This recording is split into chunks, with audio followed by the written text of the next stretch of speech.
Maithili express की शानदार प्रस्तुति।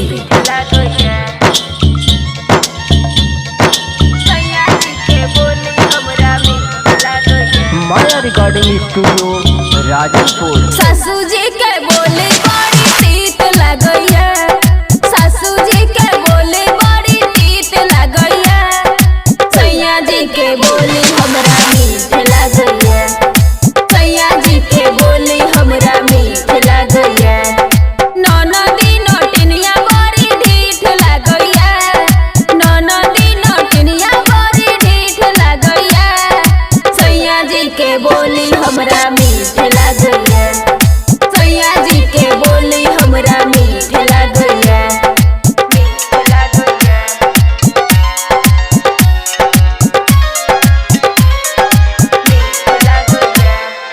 डीजे सुमित सतीश रैना, डीजे सुमित सतीश रैना।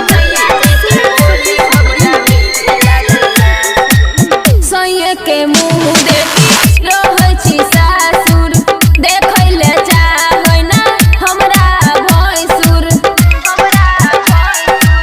सैया के मुँह देखी रहै छी सासुर, देखै ले चाहै ना हमरा भैंसुर, कनियो नहीं हमरा लागैया मन, भीतर नहीं धस हमरा आन, भीतर नहीं धस हमरा आन, जुल्फी वाला केस ओकर हिट लगैया, जुल्फी वाला केस ओकर हिट लगैया, सैया जी के बोली हमरा मीठ लगैया, सैया जी के बोली हमरा मीठ लगैया, मीठ लगैया,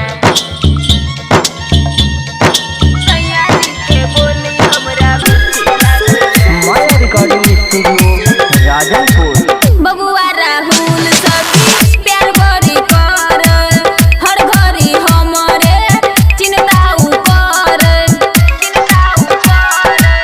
बबुआ राहुल सखी प्यार बड़ी कर, हर घड़ी हमरे चिंता कर, नीक नहीं लाग देवराय मन गे हमरा तो कर बहरी उतंगे, हमरा तो कर बड़ी उतंगे, बॉडी सोडी ओकर बड़ी फिट लगैया, बॉडी सोडी ओकर बड़ी फिट लगैया, सैया जी के बोली हमरा मीठ लगैया, सैया जी के बोली हमरा मीठ लगैया, सासू जी के बोली बड़ी तीत लगैया, सासू जी के बोली बड़ी तीत लगैया, सैया जी के बोली हमरा मीठ लगैया, सैया जी के बोली हमरा मीठ लगैया।